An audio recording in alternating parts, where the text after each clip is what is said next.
2025 IPL mega action strategies பற்றி தான் இந்த சீரீஸில் பார்த்துட்டு இருக்கோம். ஸோ இன்னைக்கு எபிசோடில் முக்கியமான 2 டீம்ஸை பற்றி பார்க்க போகிறோம். ஸோ அதில் முதல் டீம் எது அப்படின்னா ராஜஸ்தான் ராயல்ஸ்.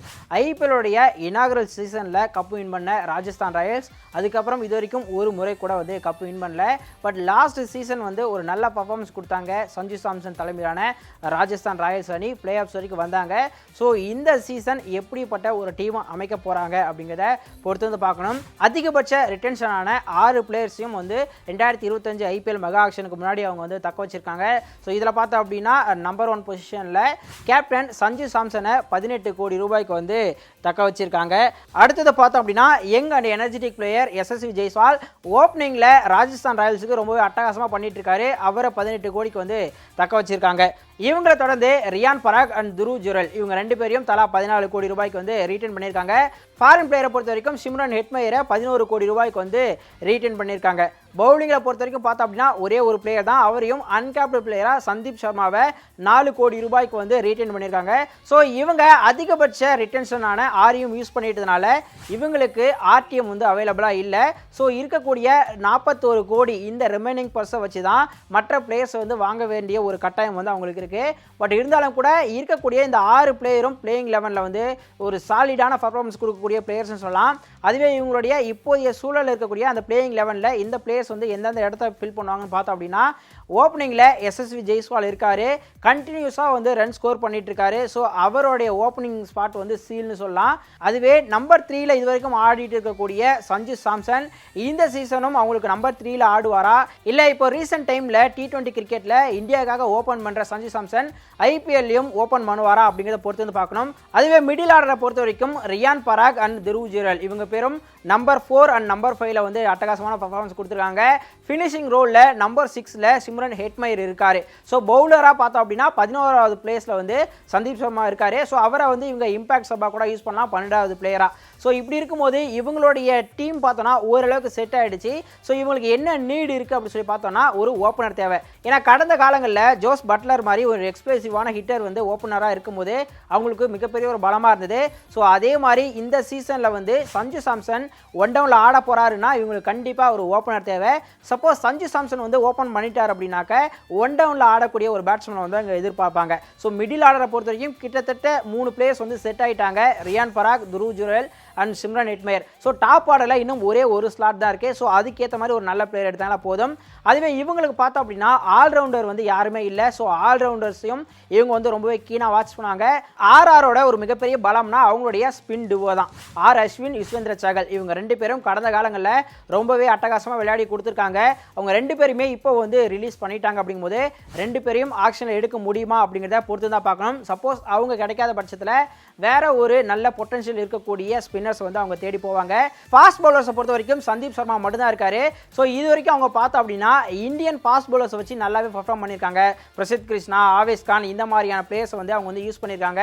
ஸோ மறுபடியும் இந்த மாதிரி இந்தியன் ஃபாஸ்ட் பவுலர்ஸ் எடுப்பாங்களா இல்லை ஃபாரின் ஃபாஸ்ட் பவுலர்ஸ்க்கு அவங்க வந்து போக போகிறாங்களா அப்படிங்கிறத பொறுத்து வந்து பார்க்கலாம். ஸோ அடுத்ததாக நம்ம பார்க்க போகிற டீம் வந்து Sunrisers Hyderabad. So Sunrisers Hyderabad ஏற்கனவே பார்த்தோம் அப்படின்னா டேவிட் வார்னர் தலைமையில் வந்து கப் வின் பண்ணி கொடுத்துருக்காங்க. ஸோ மறுபடியும் லாஸ்ட் சீசன் வந்து ஒரு பயங்கரமான ஒரு எமர்ஜிங்காக இருந்தது அவங்களுக்கு. பேட் கமின்ஸ் தலைமையில் ரொம்பவே அதிரடியான ஒரு கிரிக்கெட்டை வந்து வெளிப்படுத்திட்டு இருக்காங்க.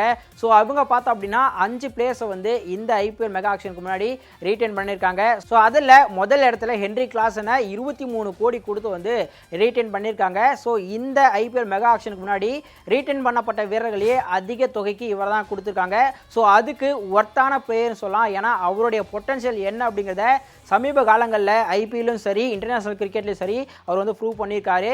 ஒரு எக்ஸ்ப்ளோசிவான ஹிட்டர். ஸோ கண்டிப்பாக அவர் வந்து மிகப்பெரிய பலம் டீமில் இருக்கிறது. அவருக்கு அடுத்தபடியாக பார்த்தோம் அப்படின்னா தொடர்ந்து கடந்த எஸ்ஆர்எச் டீமுக்கு உயிர் கொடுத்தவர்னு சொல்லலாம் கேப்டன் பேட் கமின்ஸ். லாஸ்ட் சீசனில் அவரை வந்து 20 கோடிக்கு மேலே கொடுத்து எடுத்தாங்க.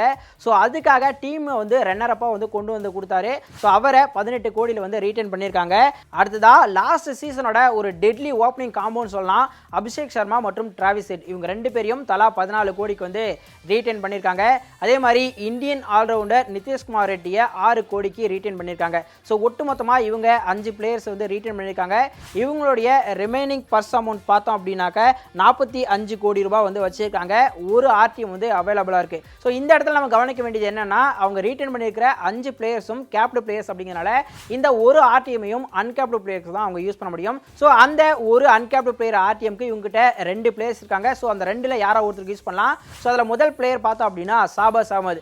லாஸ்ட் சீசனில் ஷாபாஸ் அகமதுக்கு ஒரு சில போட்டிகள் தான் சான்ஸ் கிடைச்சிது. பட் கிடைச்ச போட்டிகளில் பவுலிங்லையும் சரி பேட்டிங்லையும் சரி நல்ல கான்ட்ரிபியூஷன் வந்து கொடுத்தாரு. ஸோ அது வந்து அவர் மறுபடியும் ஆர்டிஎம்ல எடுக்கிறதுக்கான ஒரு வாய்ப்பு வந்து கொடுக்குதுன்னு சொல்லலாம். இன்னொரு பிளேயர் பார்த்தோம் அப்படின்னா அப்துல் சமதை வந்து இவங்க கடந்த சில ஆண்டுகளாகவே டீமில் வந்து தொடர்ந்து தக்க வச்சுட்டு வராங்க. ஒரு நல்ல பவர் ஹிட்டர், மிடில் ஆர்டரில் ஆடக்கூடியவர். ஸோ அவருக்கும் ஆர்டிஎம் யூஸ் பண்ணுறதுக்கான வாய்ப்பு இருக்குது. ஸோ இந்த 2 பிளேயரில் யார் எடுக்க போகிறாங்க அப்படிங்கிறத பொறுத்து வந்து பார்க்கலாம். எஸ்ஆர்ஹெச் இது வரைக்கும் ரீட்டைன் பண்ணியிருக்கக்கூடிய இந்த 5 பிளேயரை பொறுத்த வரைக்கும் அவங்களுடைய பிளேயிங் லெவனில் ஒரு நல்ல பொசிஷனை வந்து கிரியேட் பண்ணியிருக்காங்க. ஓப்பனிங் ஸ்பாட் வந்து சீல்டுன்னு சொல்லலாம். Abhishek Sharma and Travis Head இவங்க 2 பேரும் ஒரு சூப்பரான காம்போ ஓப்பனிங்கை பொறுத்த வரைக்கும்.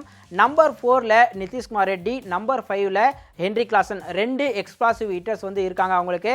அதுவே இன்னும் ஒரு பிளேயர் யார் அப்படின்னா கேப்டன் பேட் கமின்ஸ். அவராலையும் பேட்டிங் பண்ண முடியும் அப்படிங்கிறது ஒரு கூடுதல் சிறப்பு. ஸோ இந்த டீமை பொறுத்த வரைக்கும் இவங்க அடைக்க வேண்டிய ஒரு சில ஓட்டைகள் அப்படின்னாக்க நம்பர் 3ல் ஆடக்கூடிய ஒரு ஆங்கர் ரோல் பிளே பண்ணக்கூடிய ஒரு பேட்ஸ்மேன் வந்து தேவை. ஏன்னா ஓப்பனர்ஸ் 2 பேருமே அதிரடியாக விளையாடக்கூடியவங்க. நம்பர் 4 அண்ட் நம்பர் 5ல் ஆடக்கூடியவங்களும் அதிரடியாக விளையாடக்கூடிய பேட்ஸ்மேன். ஸோ நம்பர் 3ல் ஒரு ஆங்கர் ரோல் பண்ணக்கூடிய ஒரு பேட்ஸ்மேன்ஸ் வந்து அவங்க எதிர்பார்ப்பாங்க. அதே மாதிரி அவங்களுக்கு ஆல்ரவுண்டர்ஸோட தேவையும் இருக்குது. பேட் கமின்ஸால் பேட்டிங் பண்ண முடியும்னாலும் கூட ஒரு பியூர் ஆல்ரவுண்டர்ஸ் வந்து அவங்க தேடுவாங்க. அதே மாதிரி இந்த டீமில் இது வரைக்கும் ஸ்பின்னர் வந்து செட் ஆகலை. ஸோ நல்ல ஸ்பின்னரையே அவங்க வந்து எடுக்க வேண்டிய ஒரு கட்டாயத்தில் இருக்காங்க.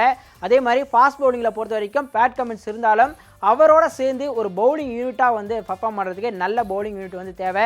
ஸோ அதையும் இவங்க வந்து எடுக்க வேண்டிய ஒரு கட்டாயம் இருக்குது. இந்த டீமை பொறுத்த வரைக்கும் ஏற்கனவே பிளேயிங் லெவனில் 3 ஃபாரின் பிளேயர்ஸோட ஸ்லாட்டை வந்து கம்ப்ளீட் பண்ணிட்டாங்க. Pat Cummins, Travis head and Henry Klaasen. So இன்னும் ஒரே ஒரு ஃபாரின் பிளேயர் தான் பிளேயிங் லெவனில் வந்து ஆட வைக்க முடியும். ஸோ அதுக்கேற்ற மாதிரி ஒரு நல்ல ஆல்ரவுண்டரை வந்து அவங்க தேடுவாங்க அப்படின்னு சொல்லி பார்க்கலாம். ஸோ எஸ்ஆர்ஹெச்சோட இந்த கன் பேட்டிங் லைனப்போட நல்ல பவுலிங் யூனிட்டும் அவங்களுக்கு வந்து இந்த ஐபிஎல் மெகா ஆக்ஷனில் கிடைச்சிது அப்படின்னா ஒரு சூப்பரான டீமாக, ஏன் டைட்டில் வின் பண்ணக்கூடிய டீமாக கூட அமையறதுக்கான வாய்ப்பு இருக்குது. ஸோ நீங்கள் என்ன நினைக்கிறீங்க?